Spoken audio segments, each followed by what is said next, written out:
Good evening, everyone. This is the Doctor. It is Sunday evening here, 3:25 p.m. here in the Pacific Northwest, and I hope you are having a fantastic day today. We are going to be talking about the UR unit Aileen, per request in my comments section, and she might be known as the most underestimated UR unit that exists right now. She is the lowest rated UR unit, and she's also the only UR unit that is classified as B tier. And just in my evaluation, going over her stats, and having fought her in PvP a few times actually, I honestly think that might be a mischaracterization of her grade. I think she could easily be A tier or S tier as long as you know how to build her. So let's go ahead and talk about her a little bit. Her main job is Lancer. She has the support job of Warrior and Soldier. Her master ability is Max TP plus 10% and Piercing Attack plus 10. Her TMR is the Scanning Goggles, which you should all know if you played the first Brave Exvius. It gives attack and HP up, Stone Killer and Machine Killer with the ability Analysis. And the base stat raising on it is HP plus 350, Accuracy plus 10, and Evasion plus 6. So overall, her TMR is actually very good for the stats and the vital stats that it offers. Alright, now looking into her core stats, there's a lot to be disappointed by here, and it's easy to see why so many people are quickly triggered into thinking that she might be B tier. And a lot of that comes down to her movement of 3, which is static. There is no way to increase that, or her jump. Her agility at max level is 49. It is one of the lowest agilities in the game for units. She is 40 out of 69th for agility. So we're going to just want to keep that in mind. What she does have going for her, though, is she has high dexterity. She has really high AP and HP. She has attack plus 20%, which is incredible considering she also gets an attack plus 77 and is the 4th highest attacker in the game, which means she is beefy when she hits someone. She also gets dexterity plus 60, and she gets critical hit plus 16, which we'll be talking a little bit more about when we talk about the different builds that I think you could probably build with her later on in this video. Now, just going over her ability for Lancer, you get the classic Shadow Stick, Sharp Spear, Earthen Glory, Obliterate, and Vacuum Slash. Now, I think Vacuum Slash is probably the most relevant on this one. I think that's the one you'll probably be using a lot. Sharp Spear you're probably going to be seeing a lot. And you might even be using Shadow Stick a little bit in the earlier levels. Now, in addition to that, her Lancer main job also gets her Pierce Mastery, which is one you will be wanting to set. So that's going to raise her piercing attack. She gets Burst Slash, which is a panel knockback and deals medium damage. You might be using that again in the lower levels. Counter Thrust, you're definitely going to want to be setting and maxing. Mana Strike, debatable, maybe good on a 1v1. Deadly Mastery, now, personally, I think this could be a hit or miss depending on what type of build you're going to want to go with her. She kind of has 2 different build orders, and we're going to talk about that later, so it is potentially one of the good passives that she could have. And then probably her best ability, which you should all be familiar with if you've leveled any Lancer character, is going to be Nighthawk, which is a 4-range, small attack damage, and it's in a cross pattern. And you can see it there in the lower right-hand corner now, and it's kind of like Shuriken, a little bit beefier, it feels like. And, you know, I don't believe that it's blocked by walls, actually, because I've had units use it through walls on me in PvP, so I'm not sure on that, but something just to keep in mind. For Warrior subjobs, Aileen gets Attack Up, which is, you know, compared to the self-sacrifice over here that she can get, I would not use the Attack Up, and I would not use the Piercing, or I would use the Piercing over the Attack Up. She gets Discipline, which raises her own attack, Body Slam, the coveted Stone Throw. She gets counterattack, but you would not want to set this. You want to set the other counterattack from her Lancer job because it's a 2-space counter. Jamming Edge and Treatment. And then for her Soldier, she gets Counter Slash again. She gets Hazard Form, She gets Osmose Force, Drain Force. Again, those are kind of niche, but if you're in a 1v1 situation, the Drain Force is pretty helpful. She gets Paralyzing Edge, which is a ranged attack, which I found useful, but I don't think you're going to be using it when you have the other abilities like Nighthawk at her disposal, because it's a further range attack. She gets Hard Slash, which is damage immediately next to you. Hazard Spin, which is a large amount of damage in an AoE around you. I don't see her using that because she's going to have difficulty getting to the front lines. And then Self-Sacrifice, which is probably the highest attack buff passive in the game. And you are going to want to set that because it is incredible. So far right now we have Self-Sacrifice and we have Pierce Mastery that I've talked about. And then the other passive that we've talked about is the Critical Hit.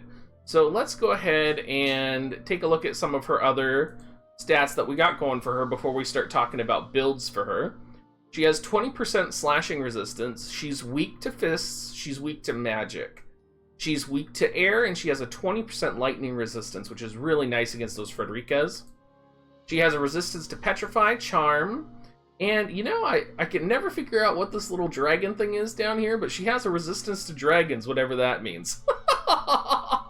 And maybe it's just that. Maybe it is dragon abilities. Alright, now when we're talking about her builds, there is a whole bunch of different cards and combinations you could use to build her up, right? And because of her slow agility, I don't see her being a frontline unit. I see her being more of a Nighthawk unit. And where I really see her shining is in PvP, especially in guild protection and in the automated guild battle arena. And the reason I see that is because you start up on the high ground, and if you have a slower unit, you're going to still be on the high ground when the enemy team approaches, and Aileen is going to be able to Nighthawk them first. And when we're talking about builds for her, there's kind of the general attack build, and then there's the critical hit build as well for her. I would actually build her a little bit towards the critical hit end if I had her.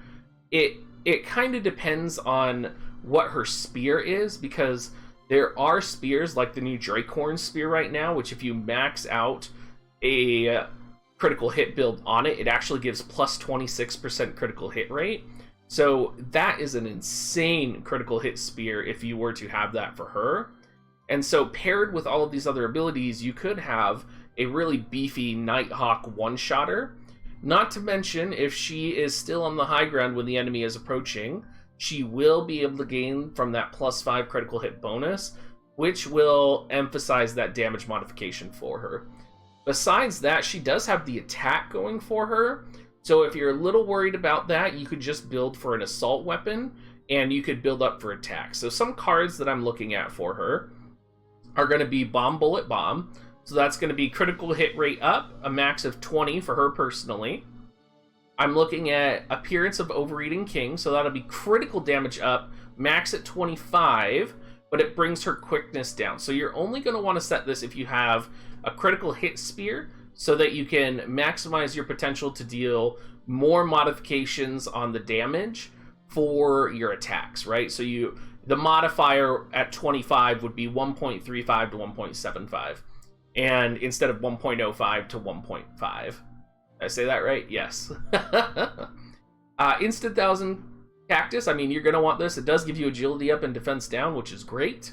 Critical hit rate up to 9 for the entire party. So maybe you'll set this on an ally in order to give some more crit rate up to your Aileen or another crit build unit that you have in your team. Fun Time, now this is a personal unit I use a lot because I don't have big attack buffers for my entire party. He's going to give critical rate up plus 20, maxed out, and a party buff of attack plus 15. Again, he is a common SR unit card. You will be able to get him relatively easily, and he is one of the more free-to-play friendly options for Aileen. Now, one of the UR cards that's really good if you happen to have it is going to be Run Through the Snowfield, and this is one that I've actually started leveling up on my account because I actually got lucky enough to pull it. It's going to give you a max of piercing attack up 35 if fully awakened, and even then, at its innate level, it's piercing attack up 15, so this is really powerful. And Excited Plant Ochu, I don't believe this is out in GL yet, but I did want to throw this out there.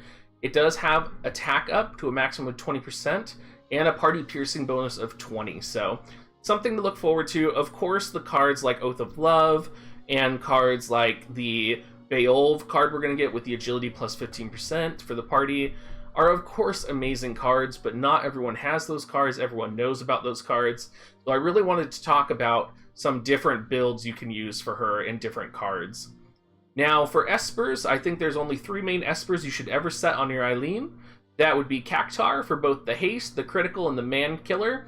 Cactuar has that 20% critical hit bonus, so if you're adding that on top of a 26% critical hit spear, that is already 46% critical hit. On the elevated ground, that's 51%. On top of the critical bonus that she gets from herself, that's above 60%.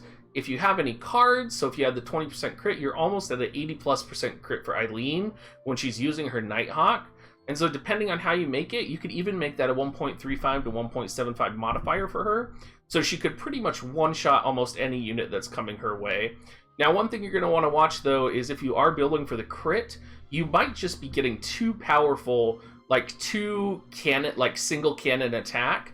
You may just want to adjust it so that your Aileen is a little bit faster and can still do the one-shots. So you're going to have to find that balance there. Now, the bomb, of course, has the piercing and the attack plus, and I believe bomb has man-eater as well. I haven't done my full review on the bomb yet. That's coming later tomorrow, so I would definitely invest in the bomb. When I was looking at the stats, I do believe it had piercing attack up and man-eater. And then Ifrit, of course, has the attack up, and the piercing attack up would be fantastic for Aileen. Has incredible stats that could just transfer to her, so I would recommend Ifrit as well.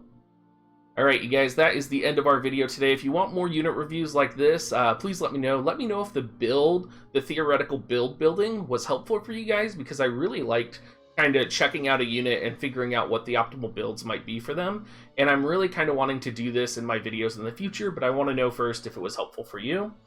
Hope you guys have a wonderful day. Please remember to leave a comment down in the comments section, hit a like and a subscribe. It really helps me out. And I really love hearing from you guys. You can join our Discord, and you can always check us out on stream from 8 p.m. to midnight or 7:30 p.m. to 11:30 p.m. depending on the day, every day except Monday. So have a great rest of your weekend, you guys, and I look forward to talking to you soon.